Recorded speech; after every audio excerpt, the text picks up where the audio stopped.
Assalamu alaikum wa rahmatullahi wa barakatuh, dear brothers and sisters. Welcome back to the realest podcast in the dunya. You're gathered here with the three hosts. Today, my boys, my garçons. What are we talking about? Garçon means boy in French, by the way. I think me and Rami know that, bro. So we grew up here. Oh. Yeah. I didn't know that. Oh, come on, Rami. How you going? I hated French class so much, man. Bruh, I took it till grade 9. Oh, yeah? That's like the minimum requirement Yeah. to do it. Yeah. Yeah. After that, I'm just like... Yeah. You and like 90% of the students. Yeah, bro. Including myself, man. Yeah, but anyways, what are we talking about? Rami. Bismillah. Today we're going to talk about the perception of a man, and more specifically how a man should be perceived. And that boils down to his character, his mentality, how he acts, how he walks, how he talks, and all that goes deeper to his character, how he thinks, what he believes, his focuses in life, and so on and so forth. So how this started is we watched a video that Mahdi made reacting to our clip. Reaction, yeah. Yeah. A reaction he made to your idea of, being a good man versus being good at being a man. And he told this story of... first he didn't put it as a story. He just said, like, imagine you're in the situation where, you're at a gas station or a petrol station for the UK people, right? I flipped it on him. And you put your gas, you fill up, you go to pay inside, and then, you pay, you come back on, your wife says, like, this man has disrespected me, he just said this and that. And then, get the details, so on and so forth. And then after that, you find the man in the petrol station, you grab him by his neck, you drag him outside, and he's like begging on his knees, and you're like, did you say this? What did you say? Why don't you repeat it right now in front of me, and all this stuff. And then he goes on to say that this is the situation that he was in his life. And that's exactly what he did. And a few other details, right? He took the guy's phone and that stuff, but that's really important right now. And what we kind of discussed afterwards, you and me, was the honor that a man should have, the firmness a man should have, and how a man should be perceived, because he didn't really do anything. And that's what one of the highlights of the video he made that he's talking about. He didn't really do anything. He just grabbed the guy and brought him outside. But it was that kind of the way the guy perceived him that scared him more than anything. He didn't throw a punch. He didn't break his phone. He didn't do any of the stuff. He just grabbed him, very firm, brought him outside, and he's like, "You want to repeat that? What did you say?" The guy's mom came and intervened. Did you watch the video? Oh my God, yeah, of course, bro. It's almost like the fear of the fear is worse than the fear itself. Yeah. So Mahdi, they used no excessive force, no violence, no nothing. So you couldn't get him legally. It was just positioning himself in a way where the guy regretted saying anything to his wife.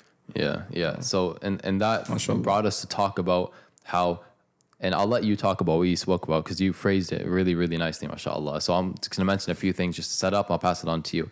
But we spoke about a man and how he should be perceived, his energy, his vibe, and how he should act in accordance to that. So why don't you talk a little bit about that? Tell them what you were telling me last night. So first off, Mehdi, bro, you're probably going to be watching this. So love you for the sake of Allah, man. It's been a long time since we talked. But yeah, Mehdi had mentioned the it's the energy, the transference of energy, how it can affect the person, right? Like if someone's has a certain vibe, like you feel that right off the rip. Yeah. And what I had mentioned is like, I even made a video for my channel because I was inspired by like Mehdi's video, and just like I was, I should share this. But one of the things is when someone comes up to you, like let's say you're in a confrontation with someone, right? And like I don't know what y'all are talking about, but like you can tell it's getting a little bit heated. Let's say this person is like, it's just kind of quiet. They're not saying much, but like, bro, like you're looking into their eyes and you can just feel something off. Like something's very off-putting about them. Yeah. They're infecting you with their energy at that moment in time. What is the energy? The energy is that of someone who is literally willing to lose everything. Like he's putting everything on the table, and like, you know what, if his time comes like right there and then, like if he's gonna if he's gonna be, I'm not gonna say finished, bro, but if it's gonna be like the end of his time right there, like he's willing to accept that. And like when you're at that state, bro, like the energy that you transmute, the energy that you give off, bro, people know this, bro. People can feel that. You could be walking, you could not say anything. You could be like in a grocery store, looking across the grocery store, lock eyes onto someone who has this energy, and immediately you'll feel that, and like you'll actually feel a part of you want to look away. Like you won't want to keep looking at them in the eyes. Yeah. Yeah. And this isn't the person that's walking with their chest puffed out, shoulders back, and they're literally like strutting their stuff, arms like wide, like walking, like they're in the military or something, like 1 2 1 2. It's not like that. This is just a simple person walking like they mean business in a way. Yeah. They're just walking, and you just know they mean business. Yeah. Bro, it's like that time, remember I told you that I was in Walmart, and there was this like thug, like hood dude. Yeah. I told you the story, yeah? Yeah. I didn't tell you though. So I was in Walmart, and at the time, this is like the period in my life where I was like really implementing like just eye contact and getting over like all this stuff that I had been taught like growing up. And I remember I was in Walmart, and this dude, he was like a hood dude, like real hood, like you could tell probably had a strap on him. And like he's walking with this girl, but like the way that he's walking, like but like anyone could just tell like, yo, this dude will probably shoot you on the spot. Like this man looks like he has something loose in his head. And bro, like I remember looking at this guy, and like I straight up just looked at him in the eyes, and just like, just like nodded like this, like just showing like, yo, like I see you, like I acknowledge you, you're here. I'm here too. Bro, like no one else looked at this guy. Everyone just kept their head down like this, and like they would pass by him and they would just be like looking down at the ground like this. And like the fact that I looked at him, like, I don't know. I think he was shocked that I even like held eye contact. He actually looked away from my eye contact, and that's not me boasting about anything. That's just me saying like people acknowledge this. People can see that energy, So it's very important. Mm-hmm. It's very important. Yeah. MashaAllah. I had no idea that happened, bro. Yeah, it was back in the Jahiliyyah days. SubhanAllah, that's probably why. Yeah. Remember the time like when I was like my ego was coming out big time? Like on the YouTube. We were talking, I was we were actually just doing the sessions together. Like bro, I was yeah. It was around the time when you made the how to increase your masculine energy. Yeah. Guys, if you remember that Anghel, that's like my favorite Anghel, bro. Still till this day. Yeah, Mila, bless you, bro. You come a long way, but bro, that level that you had is what's needed, bro, for all these men. Yeah. I watched Mahdi's video response to us, and I had this inner thought. I was like, bro, maybe he's like, a lot of people might perceive him as harsh. A lot of people might just be like, bro, why is he calling men, wusses if he can't fight or if they can't? But I was like, bro, that's necessary in today's society because it's how we got to this population of wussies in the first place, bro. No one telling them what needs to be said. You know what I mean? So it's kind of like the truth hurts and those lies heal, bro. Bro, for real, man. And something that I want to like get across that I think all of y'all would agree on, or both of y'all, or all of y'all that are watching as well, is you have to figure out where you're at. Like, how we were talking about this, how like, oh, you had mentioned, I'm more of a nicer person, but it's like when I need to be hard, then I'm hard. And then I'm like more of a harder person, but when I need to be soft, I'm soft. Yeah. And I think it's very important that you figure out like which one of these you lean towards, so that way you can work on the one that you are not naturally, inclined to do. Yeah. See, like for me, like I grew up in a way where I was just kind of forced to be in this hard state. I was forced to be hard. Yeah. No, it's not even the right one, bro. Literally, it sounds weird to say. It sounds sus, but like I was forced to be hard through my upbringing, and like that kind of was a downfall because I had to learn. Okay, I need to learn when to be soft. Yeah, I need to learn when to soften, when to be loving, and this is why I think it's very important. Yeah. But this is beyond the point. I just want to throw this in. Yeah, just to bring it all full circle for men, it's so much easier to be perceived as an extreme and to fall into the extreme, or the other extreme instead of being in the middle, because it's so easy to become one extreme. Yeah. most people are in one extreme. So if you go to this extreme or you go to this extreme, you're going to have a huge group of a community, belongingness, all that type of stuff, whether it be politically, whether it be in terms of like other views, you know? But rarely do I see people that truly try to like be in the middle. And I feel like a big reason why people can't do it is because there's not many people in the middle. Yeah. So it's not favorable. It's not popular. You know what I mean? Yeah, that's very true. Yeah, we don't have a lot of good role models, unfortunately. Yeah. Bro, I wanted to also say too, if you had a point, go on, bro. No, just quickly, I wanted to add that a lot of people, I think most people fall into the nicer side, especially if you're like, you know, in this part of Canada, everyone's like, you know, it's nice, please, thank you, excuse me. So polite. And it's not a bad thing, right? You can be, you know, a tough guy and be polite. It's not saying you can't. Most people are just nice, right? But I think at the same time, it's easier to be harder and then become nice than it is to be nice and become hard. Because a lot of the time, it just comes off as like this arrogance, kind of like, you know, they get angry and they like puff their chests out and they're acting hard and they get slapped and they run away, unfortunately. Bro, just look at Netflix and Hollywood and the way they portray men too. It's either you have an absolute idiot who's hard and, you know, tough and just rips people apart in the street, you know, but there's no brain there. He ends up making a mistake and led by some woman that basically TLDR, men can't make decisions. It's either that or it's going to be such a proper guy, you know, like in terms of like maybe he's moral, maybe he's a nice guy, maybe he's caring, you know, but he's weak, he gets picked on, he's like a cuck, bro, like a simp, you know. There's no accurate portrayal in the media, I don't know if you guys have noticed, of real men, just a normal man that's balanced. It's always either or.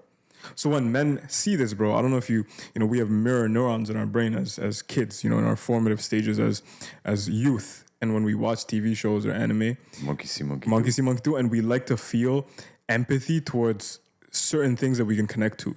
So if you're watching, let's say, an anime and you're like, oh, I really feel like Sasuke, you know, maybe you might not have had your parents killed like Sasuke did. Maybe you might not have been through all the stuff he's been through, but because you see that, you're just like, oh, you know, I'm gonna have to act like him now and I'm gonna like go through the same trials and tribulations as him. Nah, bro, you're Abdul from friggin' Seattle, bro.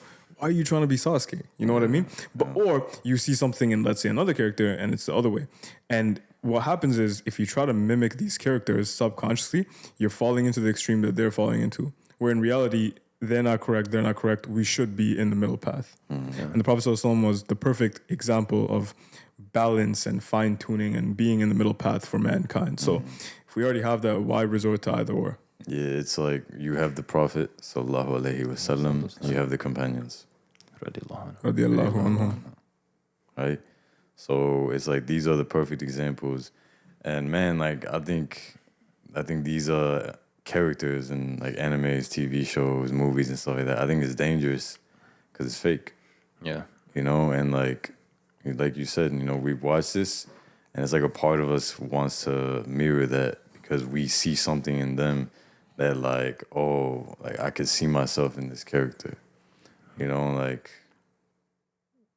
how silly is that? Like you're watching a show, like it's like an animated show, and you're like, oh yeah, like that's. You remember as a kid watching like Spider-Man or like superhero movies, and you just like at the end of it, you just feel like the things that they've been through, and a part of you is just like it could be a few hours even after the movie, but you're just like in an altered state of consciousness. It's not really your identity, exactly. And like people always wonder, like, oh, like, it's okay though, like, you know, but it's, bro, is it really though? Because like you don't even know your own identity. Yeah. So you resort to being like a sponge. Rami was talking about this too the other day, bro. Yeah. We were watching something. I think it was Better Call Saul, and it was just these two couples just arguing, bro. And just this woman just was just being a complete biatch to this man, and this man was just acting like a bigger one, and he was just fighting, and they were arguing. And Rami said something peculiar that I want to point out. He mentioned that there's women and men that watch this garbage. And then they carry that home and have a frame as if that's how they're supposed to communicate with their spouse in an Islamic marriage. Audu billah, bro. Like who said this is the norm, you know? Can you watch stuff and, draw a line? This is where I don't want to like take this home. Yes, but how many people know how to do the difference? Yeah, it makes you delusional too. How so? Well, you start to take on certain things like let's say you just watched Game of Thrones. And you're on like the first season or something like that, and you see Khal Drogo. Mm-hmm. Don't spoil anything, bro. You've never seen it. I've never seen it. I'm gonna watch it. I know. Bro, I mean, I'm kind of ruining already for you. No, don't ruin it, man. I already started. I will leave and you can finish. Inshallah. This is haram. Haram. Is it though? It is. There's nudity, profanity, What if I had violence. $20? How dare you?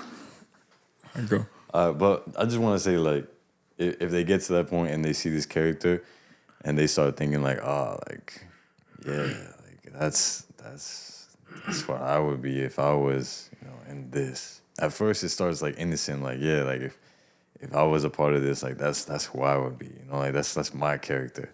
And then like later on, like it just starts like seeping into their subconscious, into their unconscious, and then they start to portray these things. How do I know this? Because I did it. Like Khal Drogo was like one of these like dudes where I was like, part of me was like looking up to and emulating. And then like a friend of mine had said something because I was like, it's so stupid actually, because I was gonna make an Instagram. I was like, yeah, I'm gonna name myself. I remember that. That's when I met you. Yeah, Khal and he's like, bro, why? I was like, yeah, because Khal Drogo. Like, and I'm like, did you know that his Instagram back then was actually Khal Anghel? Bro, and like my friend was like, bro, but you're Anghel, and Khal Drogo is like a made up character. I was like, bro, when he said that, I put my head back. I was like, were you ready to like put that rubber band on your beard and everything, bro? Yeah, like bro. I was ready to put the paint and everything like on my chest. That would really ruin it for me. Listen, but yeah, go on. No, I wouldn't say that. Like him saying that, after a while, I started reflecting on it. I'm like, yeah, like this is actually Jason Momoa. This is an actor, like playing a character. Yeah, it's playing a character. It's not real. Like, it's not real. Like, sure, some of the traits, like, you can embody this, but it's like the character in and of itself, like, that is not real. What is real is you, like, who you are and, like, how you can embody these things. And then it goes back to, like, the role models that we have in Islam. See, back then, bro, you were not Muslim. Yeah. Most of my memories with you were pre-Islam. Not to say that we had some Jahil memories. That's what I'm saying about. It's just time-wise. And I remember one of the things you would always say is, what is real is you and this experience. Because he was into like that spirituality and stuff. MashaAllah, may Allah bless you. But one thing I wanted to say is there's that YouTuber we were talking about a few days ago. You know the one I'm talking about, that red pill YouTuber, right? And how, you know, he still makes videos. You know, we're not going to name any names though. But you know, he had that little music in the back, and it was like sad videos. Oh yeah. Yeah, and like he has a decent following now, you know. And we were talking about him, and it's this YouTuber who is African American, right? Grew up in a place that was hard, right?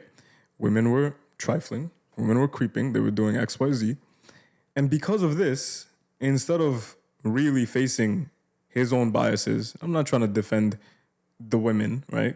But I'm just trying to make a point. Instead of doing that and like understanding what these are, but he would literally make videos saying, generalizing, like this is how all women are and this is all this. And a lot of red pill YouTubers do this, right? But it's like, bro, there's so many Muslims I know that are not like that. They're so proper. Like, it's so foolish though. And like people are following these people as if they're prophets, astaghfirullah, and like they're giving sacred knowledge and paying it forward, you know, and we really don't have role models. So I really do want to get to this point for a lot of men that don't have an identity, regardless of us being Muslim, and we should, right? Yeah. What do we do, bro? Where are we even going with this conversation? Well, I mean, first I kind of want to comment on just one little point. You said that the character isn't real, right? Right? In the shows. Not only is the character not real, the interactions aren't real. If you try saying what he's, like, I'm not saying him, but if you take a character, you say what he said to his wife, to your wife, you're not going to get the same damn reaction, all right? It doesn't work like that. And about what you're saying, what are we getting towards? You asked a question I wanted to answer towards the end of what you're saying.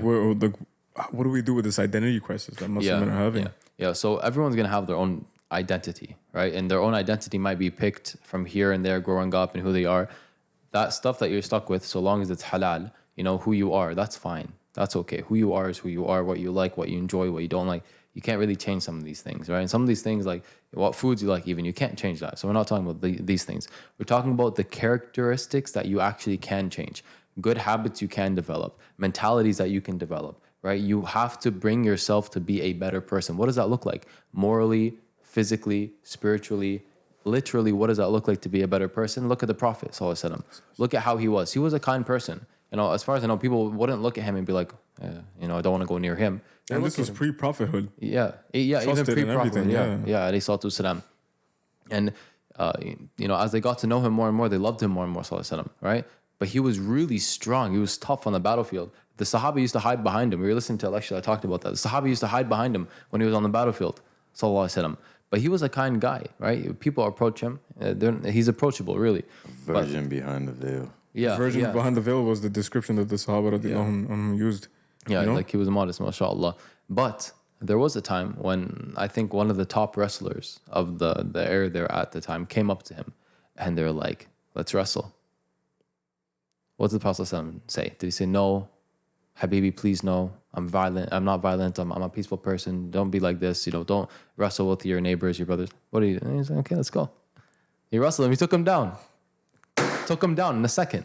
Yeah. And the guy got up like, man, I wasn't ready. I slipped. Let's go again. Second time, took him down. Nothing. Like nothing. A third time again, took him down. Yeah. Like nothing. And the guy walked away in a shame. That's our Prophet, alayhi salatu wasalam. Right? And that's how we should be. That's how we should be as men. But it doesn't mean being fake hard, right? No, not at and all. it doesn't mean being the other extreme where you found that perfect balance between being necessary, like being violent when necessary, and being capable when necessary, and also, you know, just generally being kind, not being one to transgress. You're not the kind of guy that wrestler, you know, running up on people being like, let's fight. But if it gets to that, khalas, let's go. Yeah. But just to clarify, right, because we have these role models in Islam, they're amazing role models, but people who are looking at these as like the role model and trying to emulate this, mirror this, like you're not going to achieve it 100%. Yeah. You know, like we are our own person, and all that the role model is going to do is going to allow us to become a better version of ourselves. Yeah. Right? But we will never be the Prophet Muhammad sallallahu alaihi wasallam. We will never be Omar. We will never be Khalid. Yeah. Bro, we will never be Hamza. Like it's the facts, you know? Yeah. But like what we can do is be more like them. Yes. You know what I'm saying? And like, bro, I've always wanted to talk about this. I'm definitely gonna make a video on my channel about this, so shameless plug. But if y'all think about like when y'all were kids and like y'all grew up, like who you were, like how your personality came to be what it is now, it's actually just a collection of like different traits that you picked up from other people or like TV shows or whatever it is, like as you went on in life. Yeah. Like I think the only thing that's really us is I guess like the charisma. You know what I'm talking about? Like, you know when you're really tired and like you say something or do something where there's no filter. Like, you know how a kid has no filter? Yeah.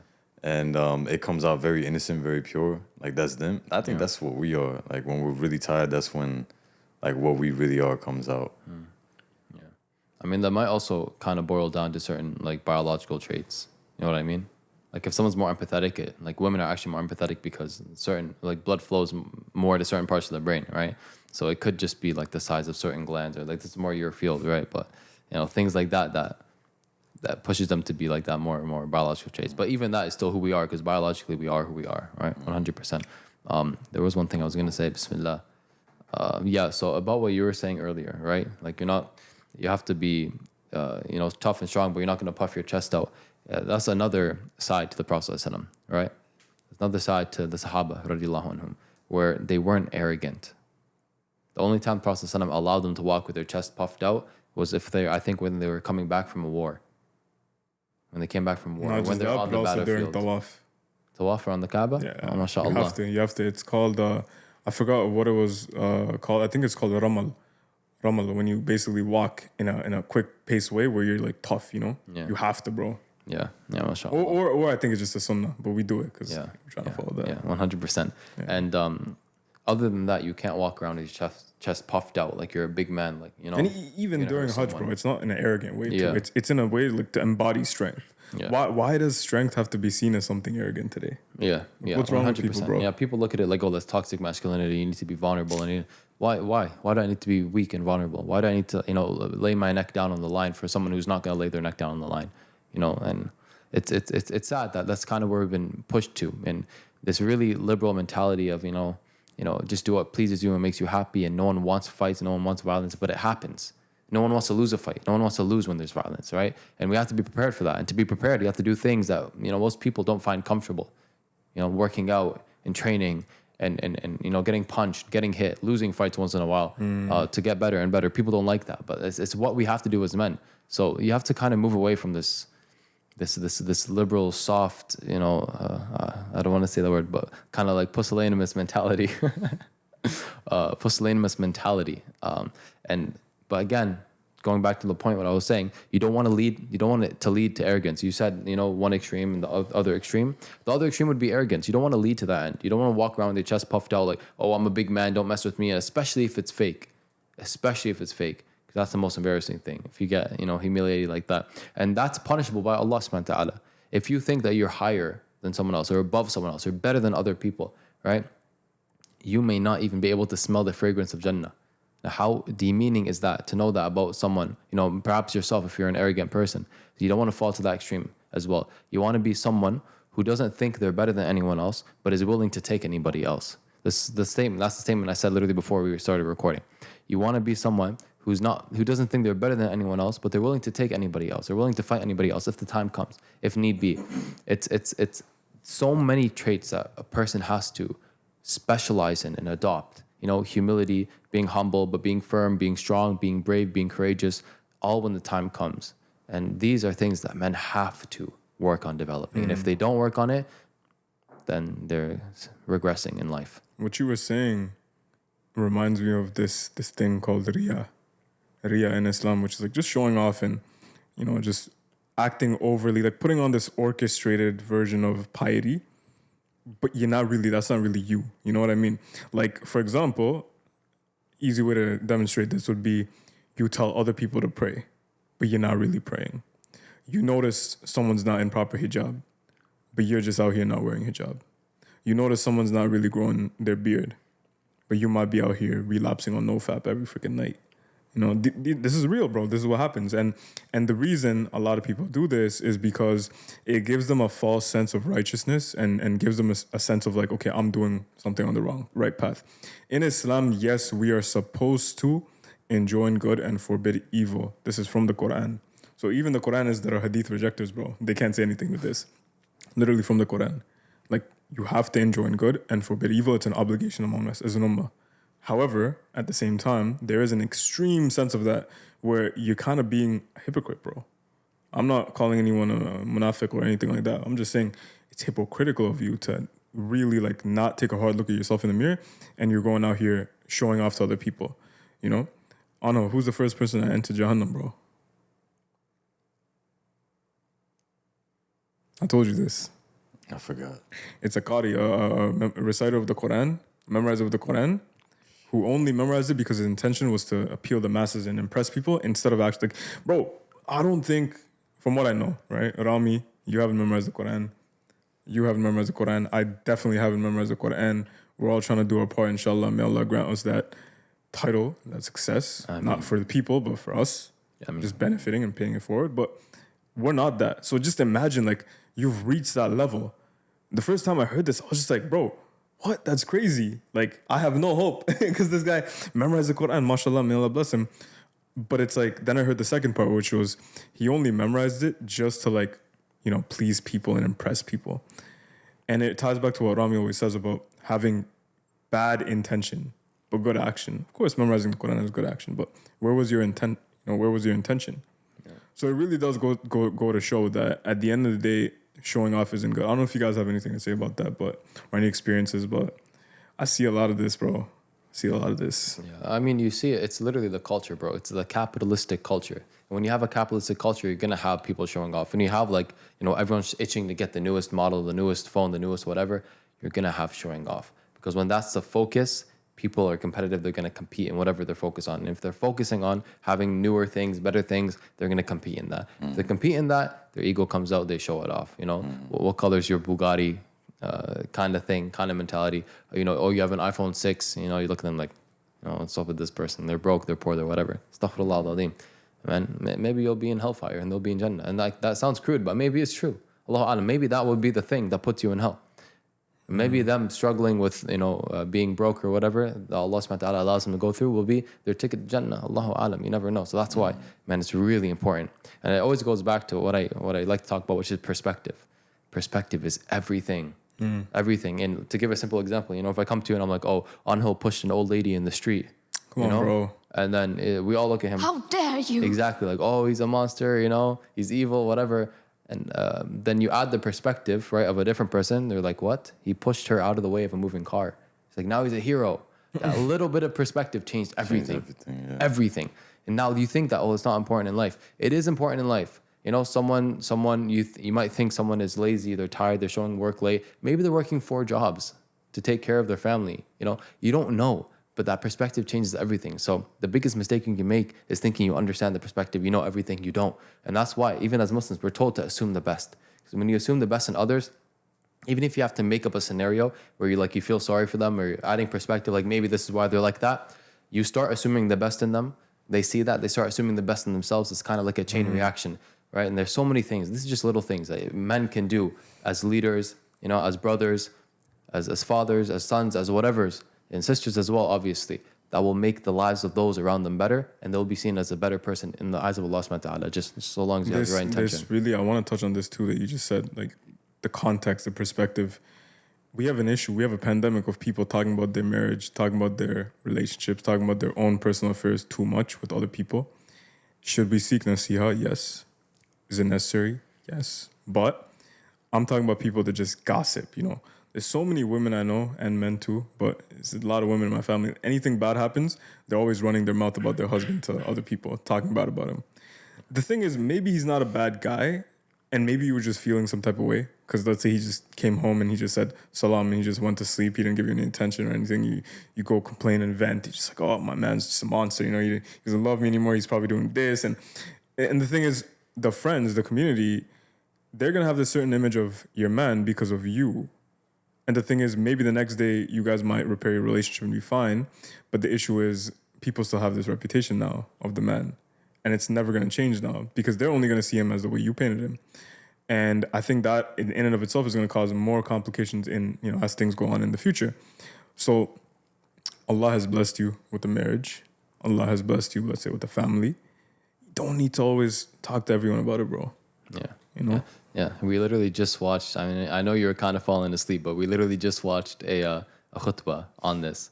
And he was using I forget the word, but a specific word from the Quran, which means like private conversation, private talks. It's like if me and Fayyad, I'm like, yo, come here, bro. And we quietly whisper in the corner. We're looking at Anghel, not talking to him, right? That's like, we don't want him to hear something. That's like the private talks. And he said that although this is permissible at times, like private consultations, you go to your doctor, you go to a physician, you go to a therapist or whatever, or you're a lawyer, they have, what's it called, confidentiality. They need that sometimes.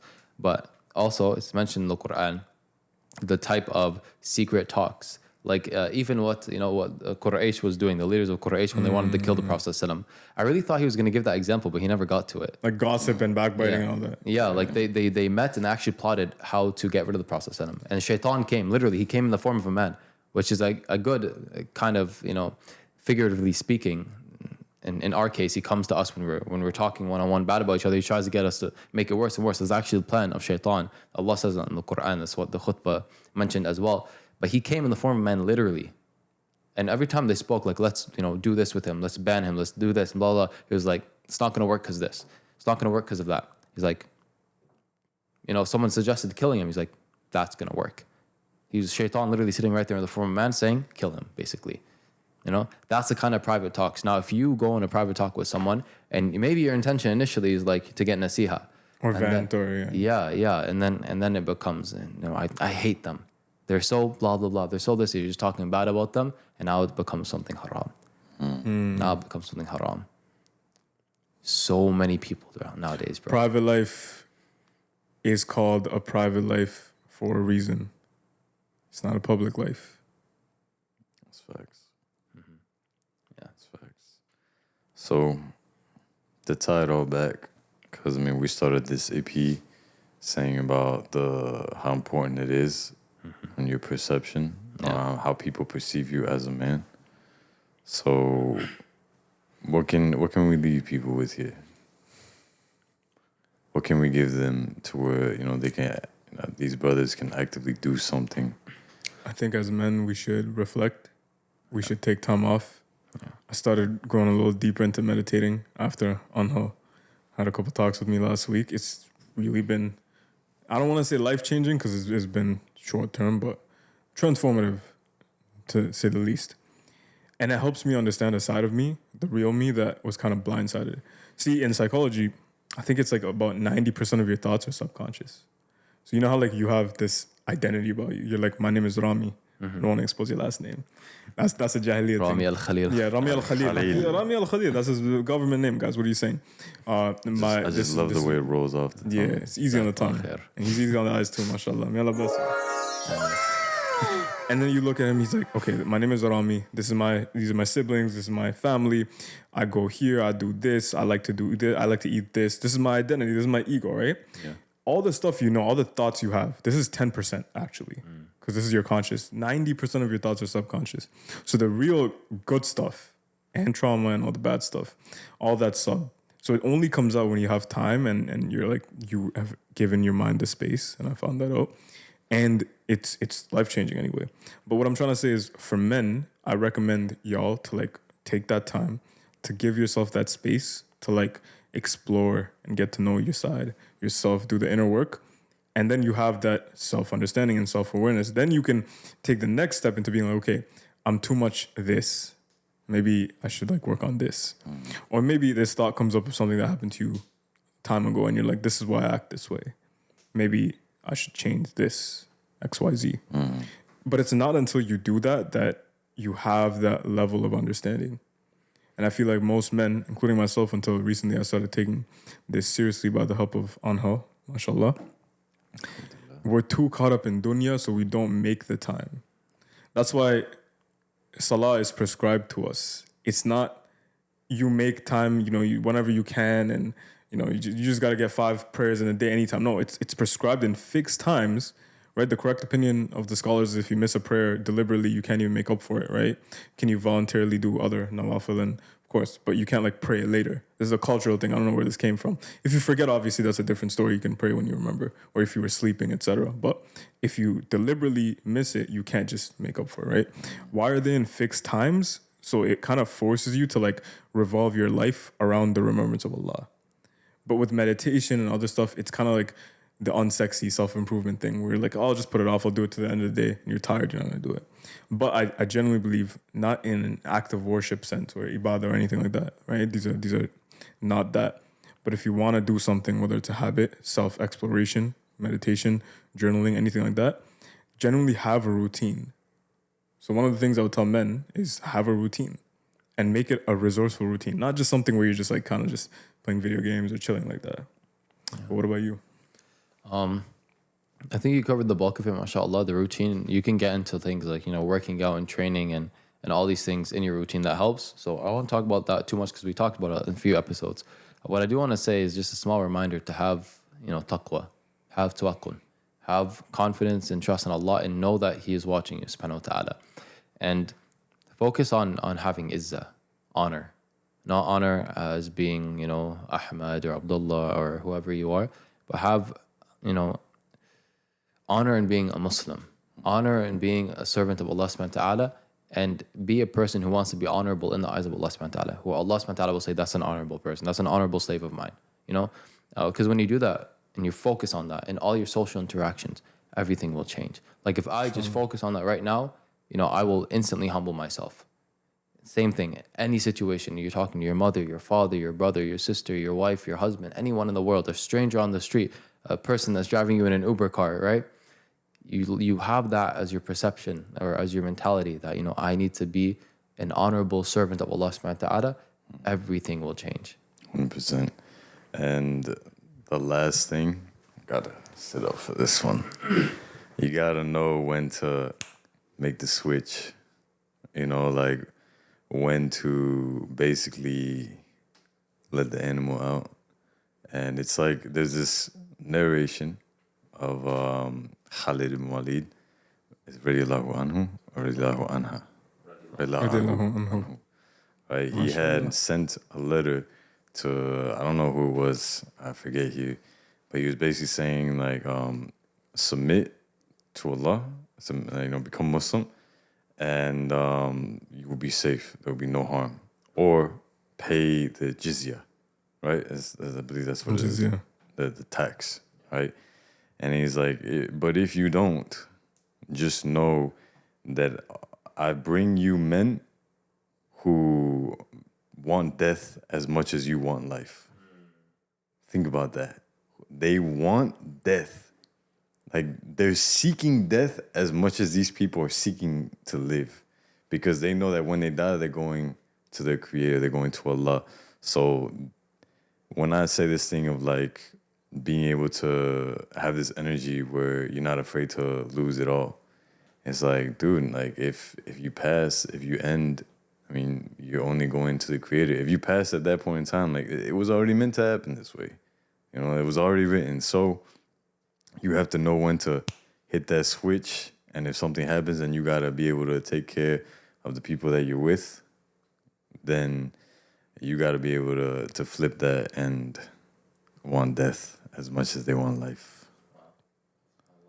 Yeah, and look, like the last thing I want to say with that is that if you do this, 9 times out of 10, it won't end up in a fight or anything like that. Because when someone feels this, it's very scary. Like, I'm sorry, I've felt it before, and like I've de-escalated and like brought everything back and just like basically like backed off because I didn't want to mess with that, bro. Like at that point in time, like I was in high school, and I remember getting in front of people like this, and like it's a scary feeling.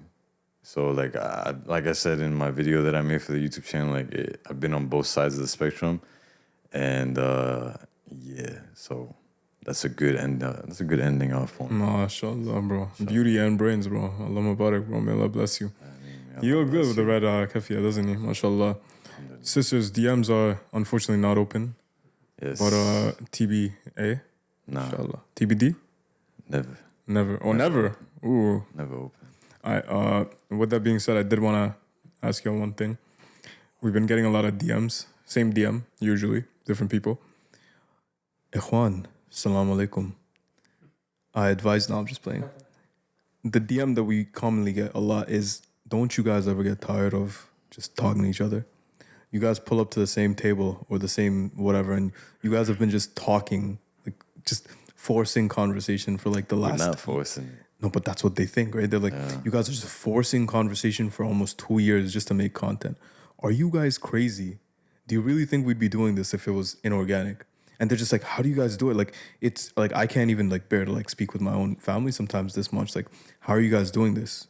It's by the will of Allah. By the will of Allah. When Allah puts connection between people. And barakah. And barakah, it's there. Like, you don't have to try, you know. It's not a chore. Yeah. And like, bro, I mean, look, I love everyone that we bring on to the podcast. But if you look at the podcast, like, there are clearly people who we connect with and where there's no connection. When there's no connection, like, it can be felt. When there is a connection, that can also be felt. Yeah. And, like, for the most part, like, with us, like, bro, there's a connection. We don't try. And look, like, if we weren't recording these videos, we'd be talking either way. Exactly. Why not just hit record? That was a niyyah. Exactly. And to tie it all together before Rami gives the dua at the end, connection, just like you just said. How important is it for men today that want to be a good man to like have role models and those that he surrounds himself with to push him to the next level? They say if you are in a group of, let's say, you know, people that are kind of bums, they're making like 10K a year, let's say. You're making 20K a year. You're not going to change, bro, because you've mentally convinced yourself that you're better than the crowd. You're ahead of the curve. But go hang out with a bunch of millionaires. Make them the 5 that you... I'm not saying cut off people that are poor. Of course not. Context, guys. Come on now. You go with the millionaires. You're going to feel uncomfortable, bro. You're going to be pushed outside your comfort zone. We as human beings were hardwired to get uncomfortable when we don't feel this belongingness to the tribe. And you have people making $1 million a year. You're making 20K. You're going to change that. You want to be better at, you know, consistent with your acts of worship, reciting and reading Quran every single day, praying. You're here with freaking people in the street, bro. Roadmans. What? you know? And it could go with anything in life. You want to be in shape and you're not hanging out with people that are doing sports or MMA or in the gym. It's not going to happen, bro. So I think one extra thing to add to the bonus tip for anyone that made it this far is if you really want to take yourself to the next level, surround yourself with like-minded people. And I think me, Anghel, and Rami, the three of us, yes, we've helped one another out many times. We've benefited one another, alhamdulillah. But we also benefited ourselves a lot being around one another. Mm-hmm. And that's something that it doesn't get talked about a lot. But we're just like, y'all, we're imperfect. We go through our normal things day to day. But we have each other's backs. And people are like, oh, it feels good to like feel like I'm part of the campfire when I watch your videos. Alhamdulillah, but you guys need friends in real life too. Close, trusted people that you can rely on at times of need and times of hardship, you know? And it kind of sucks not having that, bro. I know from personal experience in the past. So make sure you guys get a network so you're never alone. People that check up on you. And this is to other people too. If you know someone that's probably not getting checked up on, bro, check up on them. Someone that's just kind of, you know, you think he's fine, but is he really, you know? And then before you know it, the unspeakable happens. And this is common, bro. So check up on people in your family or friends that, you know, they might not have anyone. You know, be that friend you wish you had, bro. And with that being said, اللهم آتنا في الدنيا حسنة وفي الآخرة حسنة وقنا عذاب النار. السلام عليكم ورحمة الله وبركاته.